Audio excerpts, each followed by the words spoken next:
Hello everyone and welcome back to another video from a very damp and stormy North Wales. Today I have come into a new woodland that is pretty local to where I live. It's not somewhere that I've been before, so I thought today what we could do is have a look at a bit of a photography technique, call it a photography style, that I think is perfect when you're scouting out or just visiting new photography locations.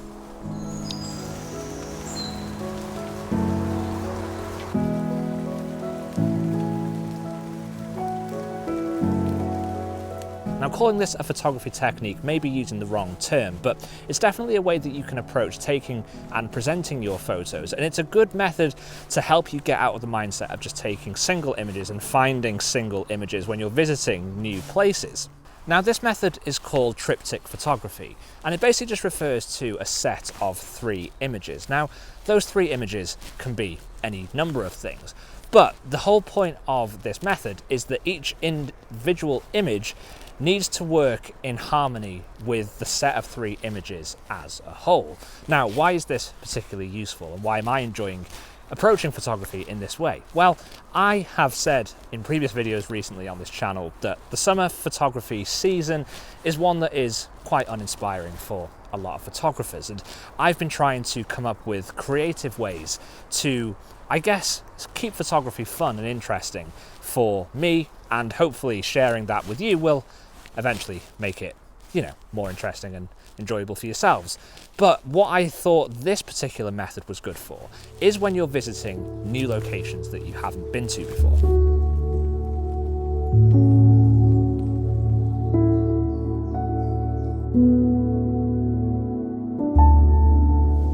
Now, I typically find when visiting new locations that I have a tendency to get sometimes fixated on the images or the compositions or the things of interest that have drawn me to that location in the first place. And whereas that is all very well and good because you can potentially come back from these outings with photos that you're happy with, but I find when approaching scouting locations in that way that I'm potentially missing out on other photographic opportunities that may be even better than the things that I have kind of like preconceived in my mind.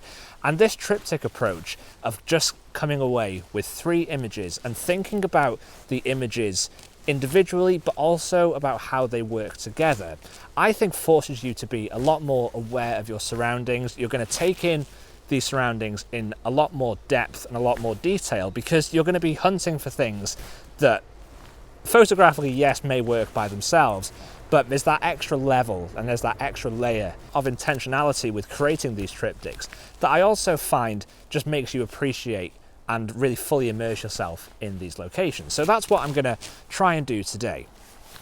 But I should stress that immersing yourself in the location aside, that this whole triptych photography approach is just really, really good fun. Now, when approaching triptych photography, it's important to have a theme. Now, that theme can be any number of different things. It could be a subject, it could be a colour, it could be the form of something. It's pretty much anything you can think of.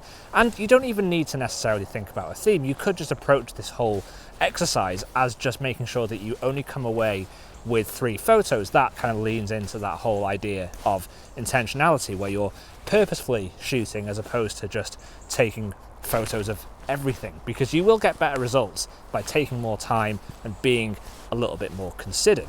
But back onto this whole, traditional approach of triptych photography, it is important to find that common thread that runs through all the images. Triptychs are typically used as wall art, and sometimes it'll just be 1 image split into 3 and hung on a wall, or it can be 3 individual images. And that's what I'm going to try and go for today. It's that whole approach of 3 individual photographs. Now, because these are typically hung on walls and the traditional format is that all of the images are vertical, I'm also going to try and stick to a vertical aspect ratio for all of these images. That just helps with that feeling of cohesion and that all of these photos belong together because the aspect ratio is the same. And if you're not too sure what that theme is, then that's okay, because as you immerse yourself in these new locations, sometimes themes begin to emerge themselves. You know, you could notice that there are just a lot of very interesting trees in a particular woodland, so then you could have your triptych be centered around trees. You know, you could focus it around a color. So, you know, today is the middle of summer, everything is very green. So having all of your photos in that sort of same hue can sometimes be beneficial in helping with that cohesion. And on the sort of idea of color, it could also just be something as simple as an editing style. So just incorporating the same editing style across all three images works really well if you're going to do something in black and white, for example. So I think for me today, I've walked about, I don't know, a kilometre down the trail now. So I've seen quite a few things, and this is kind of like a linear walk. So everything I see on the way to the end of the trail, I'm going to pass back through on the way back to the car. So I'm trying not to stop and get the camera out at every opportunity. I'm going to get to the end and then come back, and then hopefully by that point I'll have narrowed it down to a few things that I think are really worth photographing. But the things that immediately stand out to me are the colour. It's that really kind of like fresh, after the rain, after the storm, green. You know, everything is just slightly more saturated and interesting. So I definitely think the colour is going to be an important part of the triptych that I'm going to create today. I've seen a few trees that are quite nice. There's some really nice foliage. There's some lovely ferns. So maybe it's going to be something around that. But that's the whole beauty of this exercise, is that at this point, I really don't know. So there's a scene just behind me here that has caught my attention, and it's just a series of trees that work quite well together in this little cluster. The canopy is slightly more open behind me, so you get some real nice depth in the scene. You have this kind of twisting tree that is closest to the camera, and then there's some uniformity in the scene with the series of trees that kind of fall back into the frame from there. Now, this is going to be a scene that I don't particularly know if it's going to work well until I see the image in Lightroom and I've tried to edit it, because the canopy is open in the back and the front tree is kind of in the shadow. There's a little bit of a dynamic range issue to try and work with. I've bracketed the image, so I've taken one photo for the highlights and one photo for the shadows, which hopefully I can blend together in Lightroom to at least manage that contrast and that dynamic range. And I've also put a circular polarizer on the lens just to help bring out some of that colour that you'll get in the leaves at the minute, because it's been raining and it's continuing to rain. Hopefully that polarization will bring out some of the saturation in those wet leaves, which I hope will just add a little bit more depth and a bit more interest in this scene.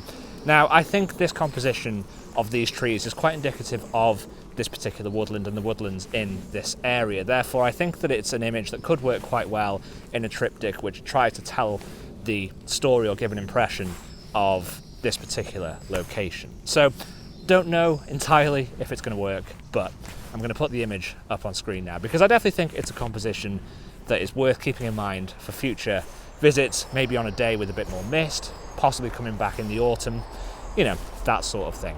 So anyway, let me know in the comments what you think of this photo.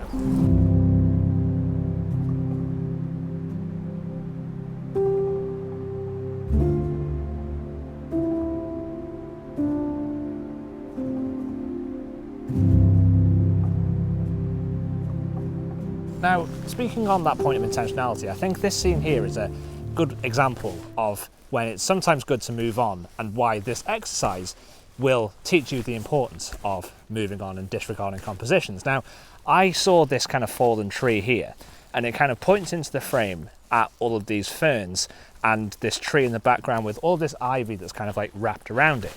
And I mentioned earlier that that kind of foliage, the green colour, the ferns are all things that I'm looking for this triptych.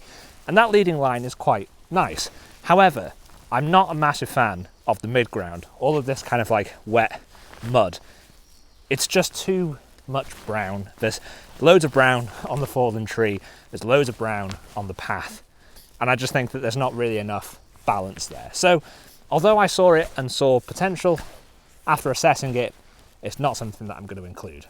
And that's really important. It's important to be very objective in your decisions when doing this exercise.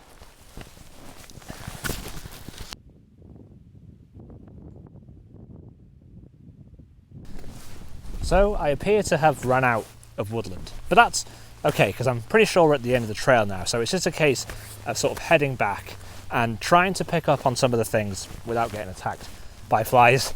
Trying to, find the things that I saw earlier that may work in this triptych. Now, there is a nice view of the Clwydian Mountains behind me.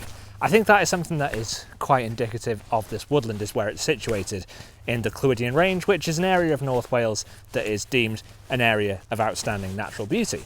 And having these lovely rolling hills on the edge of this woodland would help tell the story of where this location is. However, I don't really think there's much of a shot over there at the moment. I might give it a go, just handheld, just to show you the view, but it's just not something that I think I'm going to include. I'm getting to wonder whether I'm actually going to get 3 photos for this triptych, because I'm at the end of the trail now and I've still got 2 more photos to try and find. So cross your fingers for me, and just don't be too mad if I fail. Still give the video a thumbs up for my perseverance at least. So I finally found something that I think will work well alongside the image of the tree that we took earlier. So it's a contrasting image in so much that the actual subject is very different. As before we were looking at a sort of bigger scene with the tree, now we're looking at the very kind of like intimate areas of this woodland. So I mentioned in the earlier clip that I wanted to try and get a photo that sort of incorporated ferns, and I think this one does a good job at doing that, because as you can clearly see, it is a fern. But the thing that really drew my attention was this really nice orange leaf that has clearly been sat and fallen on here for a while, because it's kind of congealed and molded itself to the form of the fern. So it really kind of tells the story of this woodland and how everything sort of like works together in a really nice way. You've got that green, which is a common thread, but you also have the striking contrast of orange, which I think offsets it quite nicely. And I've polarized this just to try and bring out some more of that color in the fern and in the leaf. Now, the light is a bit dappled, it comes and goes, and there's a bit of a breeze that sort of blows through here. So getting this shot sharp is a little bit tricky because it's quite dark here. So getting my shutter speed high enough without cranking my ISO too high, it's taken a few exposures to try and get that balance. So fingers crossed it turns out okay in the edit, and I'll put the image up on screen now.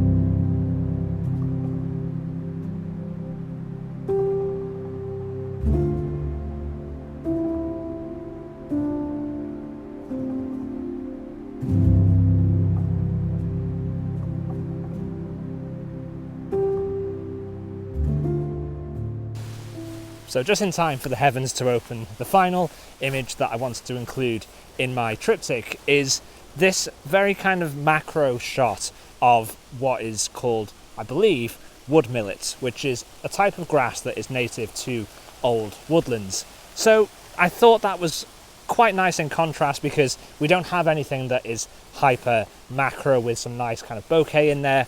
So I thought that provided, again, just some nice contrast, but you've still got the same colours. They're very much the common thread throughout all these series of images that we've taken this morning. And again, it's a slightly different subject, but it ties in with all the other 3 because it shows, the variety of, flora in this particular woodland, all the different plants, all the different foliage. So I think it works quite nice in that regard. Again, I've tried to keep this fairly straightforward, shot at quite a wide aperture, probably around f4, something like that, just to kind of get that very shallow depth of field. It's going to be a fun one to post-process. I'm going to try and bring out some of that colour and some of the nice tones that you get in this kind of golden grass against the nice greens. And I guess there's nothing left to do but to put the final triptych on screen. Fingers crossed it turned out okay.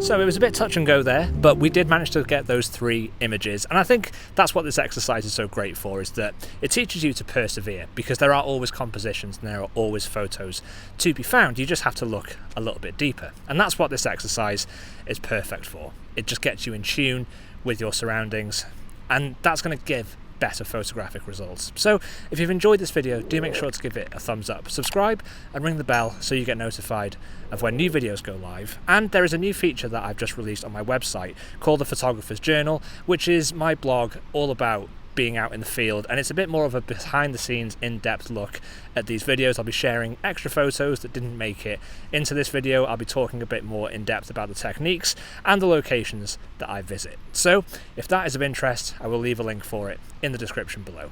As always, thank you so much for your support, and I will see you all next Thursday for another video.